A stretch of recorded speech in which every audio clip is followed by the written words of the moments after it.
Assalamualaikum warahmatullahi wabarakatuh.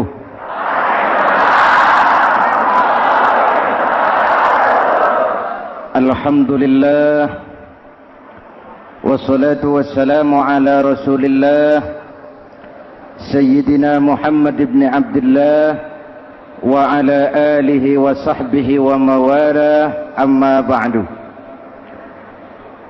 Hadirin hadirat ma'asyiral muslimin yang saya cintai, Ramadan adalah madrasah,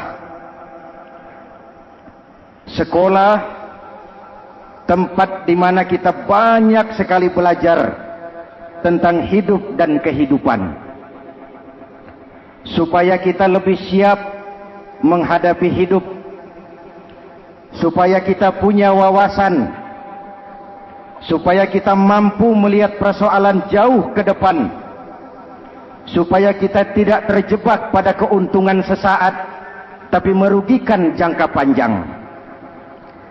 Malam ini saya ingin mengajak kita semua melihat kurikulum Ramadan. Pelajaran apa yang diberikannya kepada kita?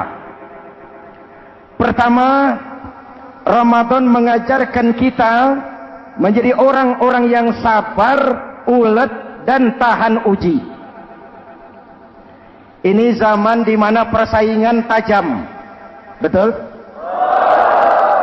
Jangankan jadi pejabat tinggi, jangankan jadi pengusaha sekarang ini, jadi kiai saja kalau tidak sanggup bersaing.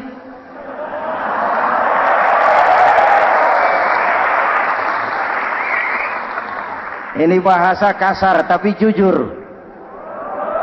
Karena orang sekarang hidup di zaman banyak pilihan. Akibat persaingan yang semakin tajam, orang sering kehilangan kesabaran. Kepengen cepat kaya, lalu tidak sabar.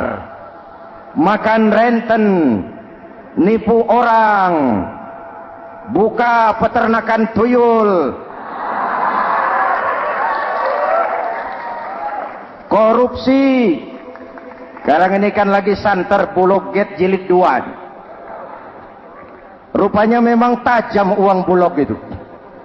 Bulog sudah memakan salah seorang mantan ketuanya, Bedua Amang. Bulog sudah memakan seorang presiden. Sekarang Bulog sedang mengarah kepada ketua DPR. Kita lihat hasilnya.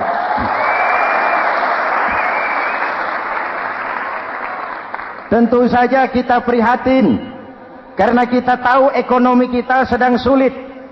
Hutang melilit leher. Tetapi pada sisi lain kita melihat enak saja uang mengalir puluhan miliar untuk sesuatu yang tidak terkait dengan kepentingan rakyat.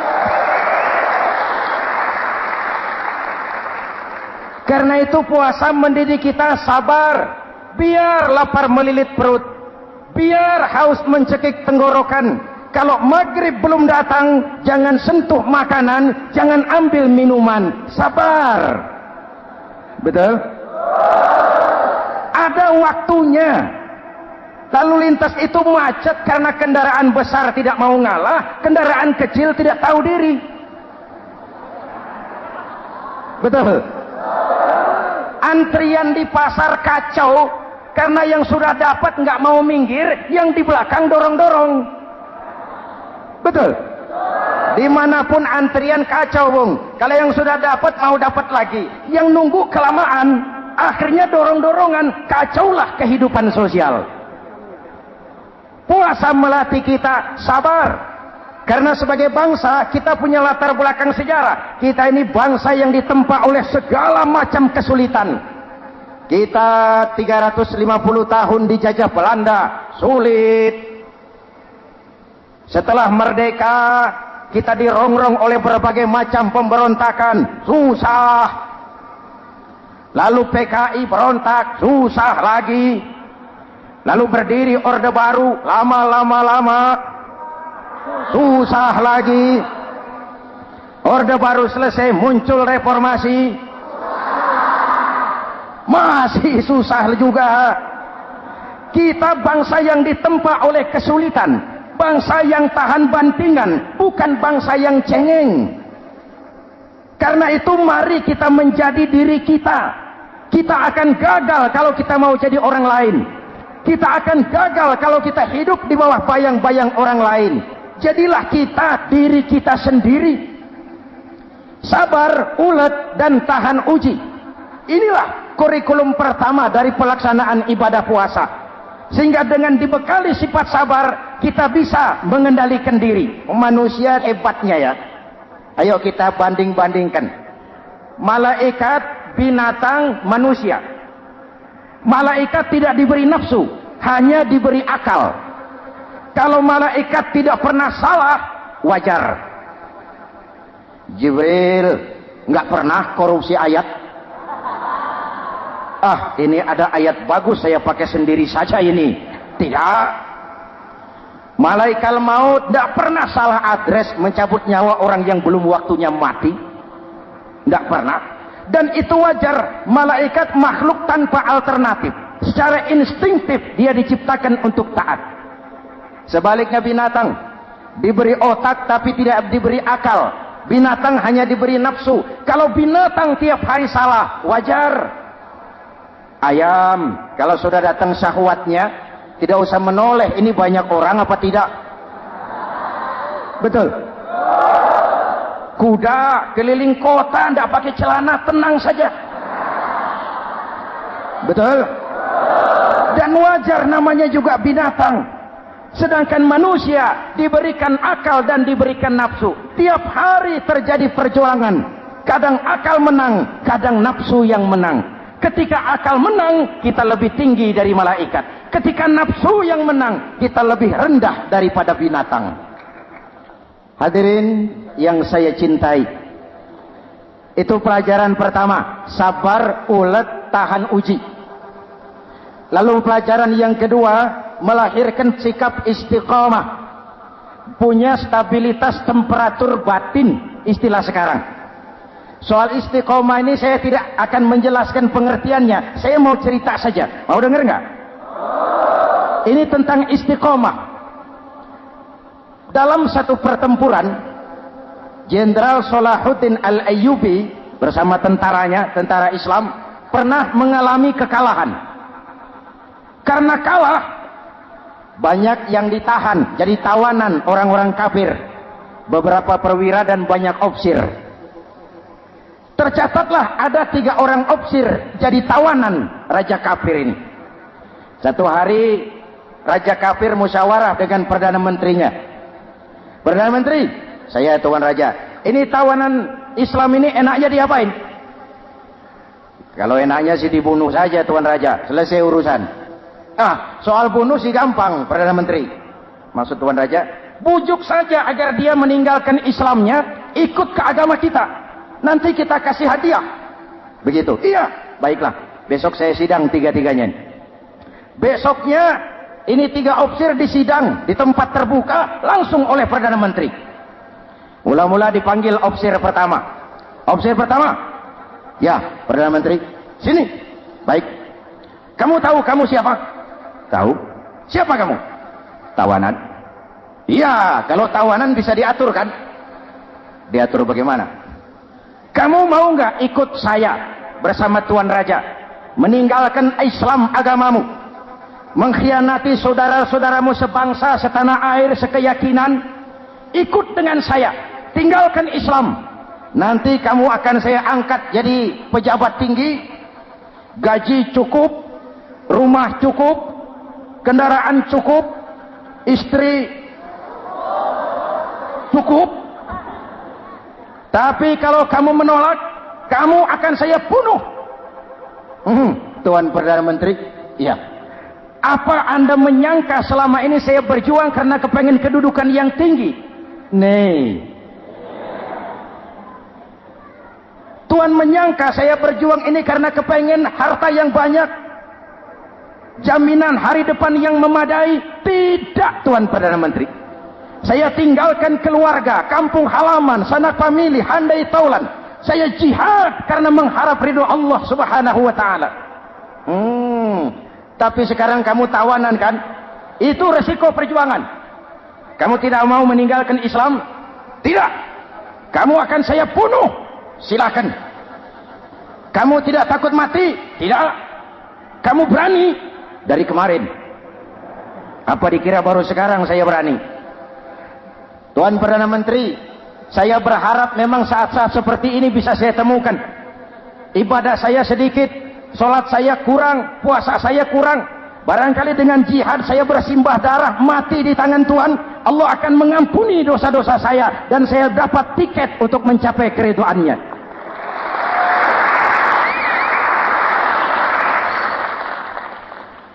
Gila kamu, biarin.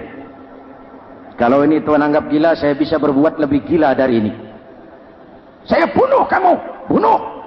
Algojo dipancung, deal. Ini terlepas kepalanya dari badannya, menggeluntung kepalanya ke bawah, jatuh bergelindingan. Itu kepala lepas dari badan, ngaji, baca ayat Quran, sampai Perdana Menteri bingung. Minggir, ini ada kepala ngaji. Ayat yang dibaca, ya ayyatuhan nafsul mutmainnah, irji'i ila rabbiki radiyatan mardiyah. Wahai jiwa yang tenang, kembalilah kepada Allah dengan diridhai. Masuklah ke dalam golongan hamba-hambaku dan masuklah ke dalam surgaku. Matanya terpejam rapat, bibirnya tersenyum. Dia gugur sebagai syahid karena membela keyakinan. Dia istiqamah, tidak goyah oleh tawaran jabatan dan kedudukan yang tinggi.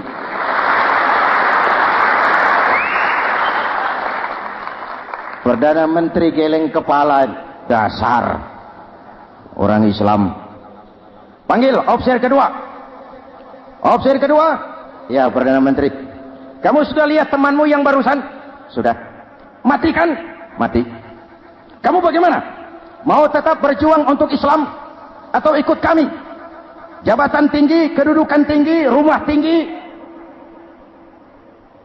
Bagaimana? Atau mau mati seperti teman kamu barusan? Sudah kamu pikir? Sudah, Perdana Menteri. Sudah apa? Sudah, jangan banyak omong. Maksud kamu apa? Saya sudah tidak sabar mau nyusul teman saya yang barusan itu. Saya tidak bayangkan bagaimana disambut oleh malaikat di surga, disambut oleh para bidadari di surga, menggapai ridho Allah. Oh, Perdana Menteri, sudah jangan banyak omong. Kalau mau potong, potong saya. Perdana Menteri bilang ini lebih gila dari yang pertama itu. Yang pertama masih mau diajak ngomong, ini malah langsung minta disembelih. Ayo, Algojo, potong.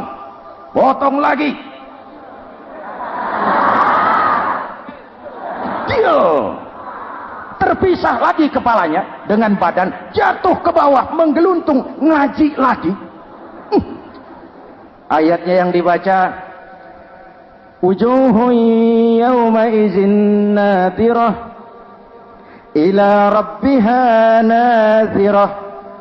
Muka mereka hari itu berseri-seri kepada ridho Allah. Mereka memandang, bibirnya senyum, matanya terpejam, dan dia ajal dengan husnul khatimah, mendapat syahid karena teguh punya keyakinan, istiqamah dalam perjuangan, tidak goyang, tidak mencela dan mencele.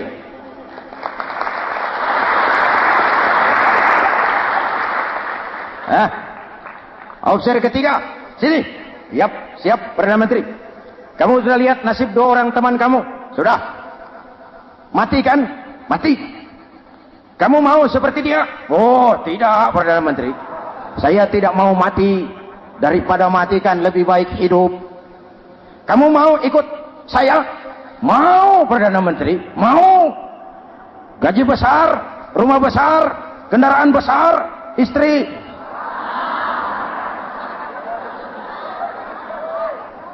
Mau, Perdana Menteri, saya mau.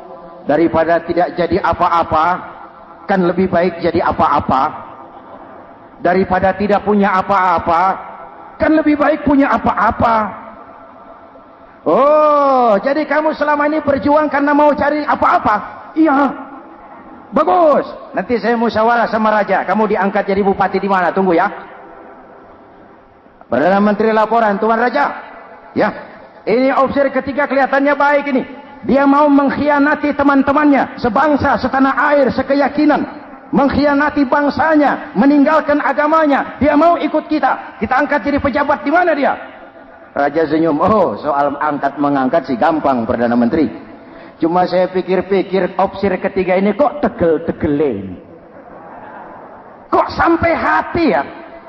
Temannya sendiri, seiman, sekeyakinan, sebangsa, setanah air dikhianati karena mengejar jabatan, harta, kedudukan. Orang itu, Perdana Menteri, kalau sudah mau mengkhianati saudaranya sendiri, apalagi orang lain.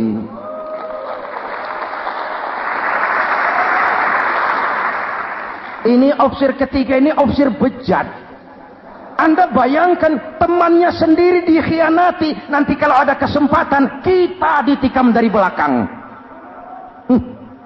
Jadi bagaimana Tuan Raja? Malah kalau saya lihat yang dua yang sudah mati itu orang hebat, Perdana Menteri, punya pendirian, istiqamah. Malah kalau bisa yang dua itu dihidupin lagi. Loh, dihidupin bagaimana Tuan Raja, sudah kadung mati. Jadi bagaimana ya opsi ketiga ini? Bunuh. Buat apa piara benalu jadi duri di kaki nanti? Bunuh. Baik, Perdana Menteri kembali. Opsi ketiga, siap Perdana Menteri. Saya jadi bupati di mana? Bupati, modar sampean. Loh, saya mau dibunuh. Bunuh. Katanya kalau ikut agama Tuhan, meninggalkan agama kami, saya akan jadi pejabat tinggi. Kamu opsir bejat, kamu tidak punya pendirian, saudaramu sendiri seagama kamu khianati, apalagi orang lain, potongan kaya kamu jadi pejabat, rusak negara ini.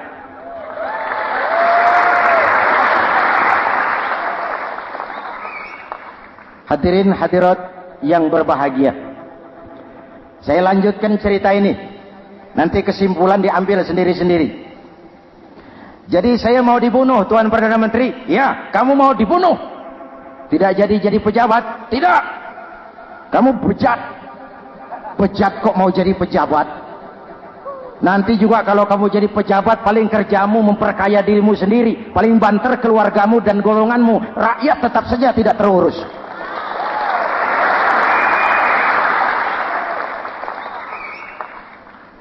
Paling-paling kamu kalau sudah jadi pejabat tinggi, kerjamu cuma membuka, meresmikan, berkunjung. Berkunjung, meresmikan, membuka. Membuka, meresmikan, berkunjung. Lah kapan kamu ngurus rakyatnya? Bejat kamu. Jadi saya dibunuh. Bunuh. Iyalah, kalau mau dibunuh ya saya bunuh. Tapi saya mau Islam lagi Terserah, mau Islam lagi mau tidak, kamu tetap akan dibunuh. Iya, saya mau Islam lagi. Ayo cepat. Iya Pak, saya mau syahadat dulu. Cepat. Iya Pak, asyhadu macet lehernya. Ayo cepat. Iya Pak, asyhadu tidak bisa mengucap syahadat. Ayo cepat. Iya Pak, asyhadu tidak tuntas mengucap syahadat, golok algojo keburu sampai di lehernya.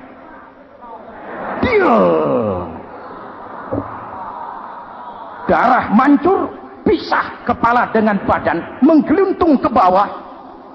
Ngaji lagi. Dia bekas santri, masih bisa ngaji.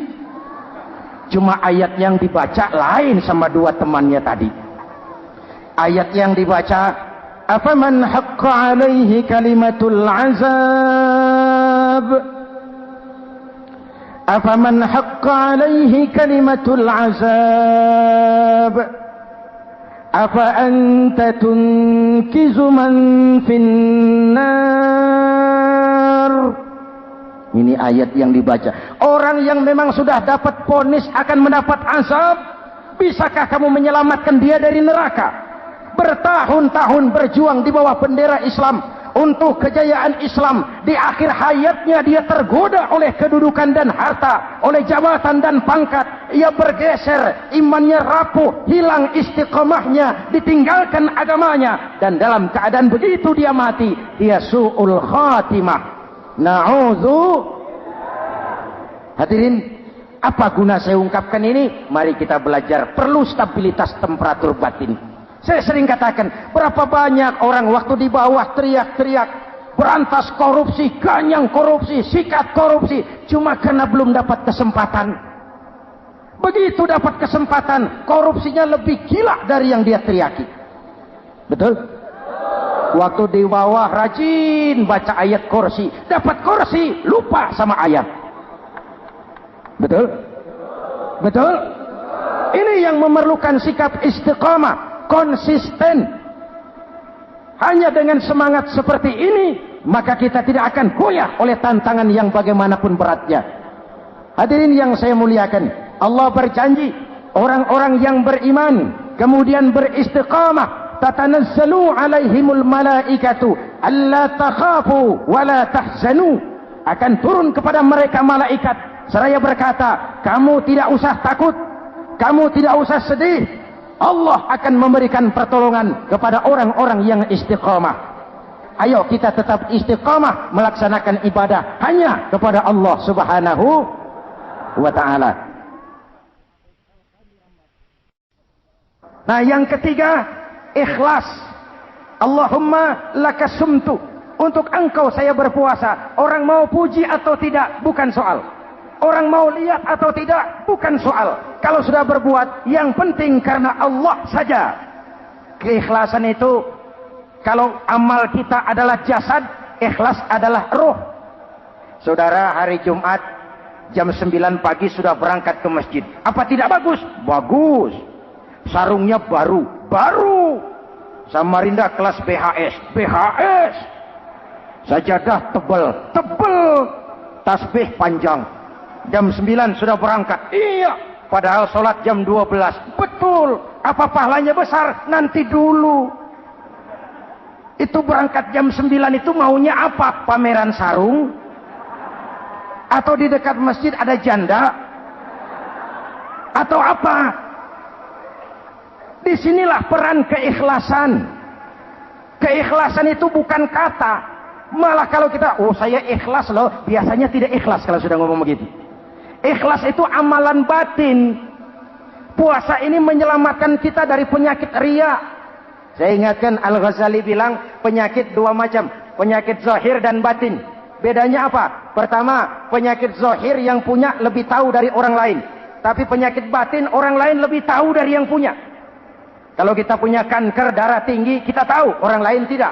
Tapi kalau kita sombong, hasut, dengki, orang lain kadang-kadang lebih tahu dari kita yang punya. Betul? Yang kedua yang dahsyat, sehebat-hebatnya penyakit zahir cuma merusak dunia. Penyakit batin merusak dunia, menghancurkan akhirat. Ginjal mati, darah tinggi mati, tumor mati, kanker mati, leukemia mati. Tapi tidak berakibat akhirat. Tidak ada penduduk neraka ditanya, kenapa kamu masuk neraka? Tumor, Pak. Tidak ada. Tidak ada. Sehebat-hebatnya penyakit zahir cuma merusak dunia. Tapi penyakit batin merusak dunia, menghancurkan akhirat. Sombong, penyakit batin. Di dunia dijauhi orang, di akhirat neraka tempatnya. Kikir, penyakit batin, di dunia dijauhi orang, di akhirat neraka tempatnya. Betul? Maka Al-Ghazali heran, kalau diserang penyakit zahir kita panik, cepat-cepat cari dokter. Tapi kalau diserang penyakit batin kita tenang-tenang saja. Padahal penyakit batin merusak dunia dan lebih hebat lagi menghancurkan akhirat. Maka puasa melahirkan keikhlasan. Agar di dalam melaksanakan ibadah cuma kita dan Allah saja. Inilah jiwa dan semangat yang sekarang ini pun sudah mulai menjadi langka. Semuanya karena akhirnya yang subur mental penjilat. Sumuhun dawuh, pasukan kulonuun, barisan asal bapak seneng, pasukan kumaha juragan wae, organisasi oke bos. Kita miskin dengan orang-orang yang punya prinsip, yang berani berkata ya terhadap yang benar, sanggup berkata tidak terhadap yang tidak benar, apa dan bagaimanapun resikonya. Kita terlalu kaya dengan barisan asal bapak seneng, pasukan oke bos, organisasi kumaha juragan wae, dan kita miskin dengan orang-orang yang punya kepribadian, yang tegar dan istiqomah apapun resiko yang dihadapinya. Jadi dengan keluar dari sekolah Ramadan, semangat keikhlasan makin tumbuh dalam hidup dan kehidupan kita. Ibu bapak hadirin hadirat yang berbahagia, itulah makanya puasa disebut ibadah sirriyah, ibadah abstrak, cuma kita dan Allah saja yang tahu. Ini lebih mendorong semangat keikhlasan. Kata Imam Al-Ghazali, "An-nas kulluhum mauta illa al-alimun wal alimuna niyamun illa al-amilun wal amiluna mughtarruna illa al-mukhlisun." Manusia itu mati kecuali orang yang berilmu. Orang yang berilmu walaupun hidup tidur kecuali yang mengamalkan ilmunya. Dan orang yang mengamalkan ilmunya banyak yang tertipu kecuali yang ikhlas di dalam mengamalkan ilmunya. Manusia mati kecuali yang berilmu. Yang berilmu walaupun hidup tidur kecuali yang mengamalkan ilmunya. Yang mengamalkan ilmunya banyak yang tertipu, menyangka amalnya sudah banyak, sholatnya sudah hebat, zakatnya sudah luar biasa, jihadnya sudah mantap. Banyak yang tertipu kecuali yang ikhlas di dalam mengamalkan ilmunya. Jadi amal tanpa ikhlas, jasad tanpa ruh. Itulah makanya nuansa Ramadan dengan ibadah puasa mengembangkan semangat keikhlasan di antara kita semua. Mari kita baca doa sama-sama munajat, mohon pertolongan Allah agar kita diselamatkan dari penyakit riya dan ditumbuhkan semangat keikhlasan. Ala hadhihi niyyah wa ila hadratin nabi. Al-Fatihah. Bismillahirrahmanirrahim. Alhamdulillahi rabbil alamin. Ar-Rahmanir Rahim. Maliki yaumiddin. Iyyaka na'budu wa iyyaka nasta'in. Ihdinas siratal mustaqim. Siratal ladzina an'amta 'alaihim ghairil maghdubi 'alaihim waladdallin. Amin. Bismillahirrahmanirrahim. Amin. Alhamdulillahi rabbil alamin. Allahumma salli wa sallim mubarak ala sayyidina Muhammadin wa ala alihi wa sahbihi ajma'in. Allahumma ja'al jam'ana hadha jam'an marhuma wa tafarruqana min ba'dihi tafarruqan ma'suma. Allahumma ja'al jam'ana hadha jam'an mashkura wa tafarruqana min ba'dihi tafarruqan maghfura. Allahumma ja'alna minas su'ada'il maqbulin wa la taj'alna minal ashqiya'il mardudin. Rabbana taqabbal minna salatana wa siyamana وقيامنا وتخشعنا وتعبدنا وتضرعنا وتمم تقصيرنا برحمتك يا أرحم الراحمين. اللهم أصلح من في صلاحه صلاح المسلمين. اللهم أهلك من في هلاكه صلاح المسلمين. Ya Allah, dengan sepenuh perasaan dan pengharapan, dengan segala keremahan dan kerendahan, kami bermohon kepadamu, berikan kami kekuatan zahir dan batin, berikan kami kesabaran dan ketabahan, sikap istiqamah dalam mengarungi hidup yang penuh ujian ini. Karuniakan kepada kami pemimpin-pemimpin yang takut kepadamu dan sayang kepada kami. Rabbana hab lana min azwajina dzurriyyatina qurrata a'yun waj'alna lil muttaqina imama. Afdalu ma qultuhu ana wan nabiyyuna min qabli. La ilaha illallah.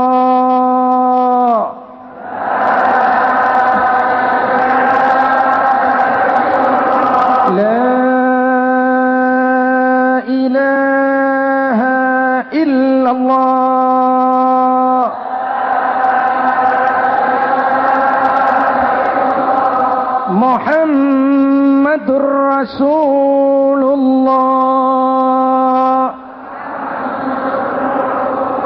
Amin. Kalimatu haqqin 'alaiha nahya wa 'alaiha namut wa 'alaiha wa biha nub'atsu insyaallah minal aminin birahmatika ya arhamar rahimin. Sallallahu ala sayyidina Muhammadin wa ala alihi wa sahbihi ajma'in. Ana rabbika rabbil izzati amma yasifun. Salamun alal mursalin walhamdulillahi rabbil alamin. Assalamualaikum warahmatullahi wabarakatuh.